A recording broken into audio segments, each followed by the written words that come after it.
The NASCAR Cup Series is heading out to Austin, Texas this weekend to race at the Circuit of Americas, also known as COTA to a lot of people. And it's going to be a very exciting race. For one, it is the first non-super speedway race of the 2025 season, but also the first road course of the year. And it's going to be very exciting. We're going to see new players, if you will, at this track. And we're going to see some big names actually struggle. And today, I am here to give y'all my full-on predictions for it and who's going to win it. And we're also going to have a guest pick, so stay tuned for that. But enough said here, and on to the intro we go. In my own opinion, I don't know how others feel, but I know how I feel. But this weekend in COTA is going to be a very big and very important weekend for the sport of NASCAR because the Daytona 500 has always been the highly regarded NASCAR Cup Series race. But in recent time, we've just seen a lot of stupid things go on there, a lot of wrecks and people winning that they shouldn't be winning. And so I left that race with a sour taste in my mouth, went to Atlanta, and the late caution at the end, I felt they could have done a little bit better. Yes, the wreck was bad between Josh Berry and Justin Haley and the other few cars, but I just don't see why NASCAR thought it was best to throw the caution. I would have gotten it if it was maybe in turns 1 or 2. But in turn 3, I believe you let the guys in front race to the line and have a local caution, if you will, on the back straightaway. But NASCAR threw the caution and ended the race, and Christopher Bell won it by 0.015 over Carson Hocevar. And I believe, to an extent, that Carson Hocevar was going to beat him to the line, but obviously Bell, as soon as that caution came out, won it, and the other driver just slowed down and he beat him to the line. But I felt we got robbed of a good classic Atlanta finish. But so the first 2 races have left a sour taste in my mouth. But now heading over to COTA, I believe with it being a road course, we're going to see a little bit more legitimacy. Is that the word I want to use here? I don't know.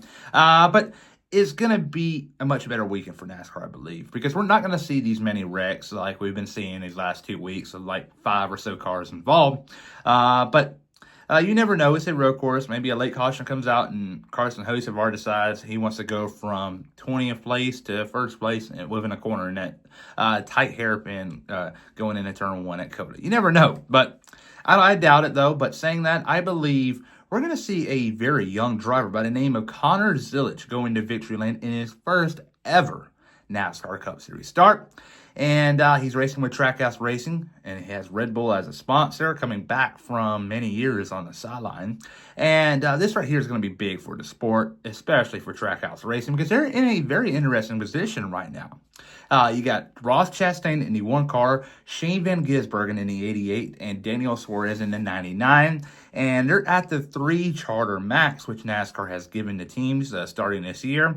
If you have a 4-car team prior to this year, you're going to be grandfathered in. And what that means is if you own 4 cars before this new agreement, you're going to keep them, but you can't add on from this time on. They can obviously sell some, but they're at the max at 4 for some of these teams. JGR, Hendrick, you name it. But it's going to be very interesting here. But Trackhouse has 3 drivers. Like I said, Daniel Suarez is on a contract year. And Daniel Suarez, let's just be real here, is at Trackhouse because of his ties with Pitbull. But Pitbull is now leaving the team, and Dale Earnhardt Jr. is rumored to be joining the team. So that right there is going to spark a whole new conversation. But who races the 88 car for Junior Motorsports in the Xfinity Series? The driver that's driving the 87 car this weekend in the Cup Series, Connor Zilisch.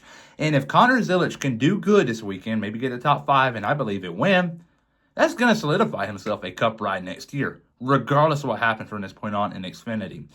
Just because of the fact a young driver going to the Cup Series and winning this early on, or a good result early on, come on now. It's going to be hard to pass on him. They're not going to do the SVG treatment to him and have him in Xfinity for a year and just on the sideline for the Cup Series. They're not going to do that to him. And they're going to promote him right away if he does good. And it's going to be an interesting weekend for him in Trackhouse, so just keep an eye on that. Second place, though, Shane Van Gisbergen. He is a phenomenal road course driver. You can never count him out, so keep an eye on him. William Byron third, Tyler Reddick fourth, and Kyle Larson fifth. And my dark horse, a driver you want to keep an eye on, a driver that's kind of flown under the radar this year, someone that hasn't been involved in any incidents in a points paying event, a driver that is with a new team. Michael McDowell in the 71 car. I thought he'd been better in Daytona. Kind of sucked, but he didn't get involved in any incident. In Atlanta, went 6 laps down early on, fought back to finish on the lead lap in the teens. So he'll take that, but COTA, a road course, a track where he's been known to be competitive at, and he's also won in a road course in the Cup Series in the past, Indianapolis road course back in 2023. Don't quote me there, but I may be wrong. But yeah, he won there in the past, though, so I ain't counting him out. But there you go, Connor Zilisch winning the Cup race. And now on to the special guest picker. The special guest picker this weekend for the NASCAR race out at the Circuit of Americas, also known as COTA, is Asher White. And he's one of my buddies from Americus, Georgia. But he is going with William Byron to take home the victory. William Byron has won here in the past. The Circuit of Americas is a very tough and tricky road course, and it's all going to come down to handling and setup. And I believe, and also Asher believes, that Rudy Fugle is going to have the right setup, if you will, to go to Austin this weekend and to come out with a victory. Will it happen? I believe the odds are favoring, but we shall see. But there you go there. William Byron. The last couple of weeks, we have had Kyle Busch and Tyler Reddick. Now we got the 24 car in the mix. How will he do?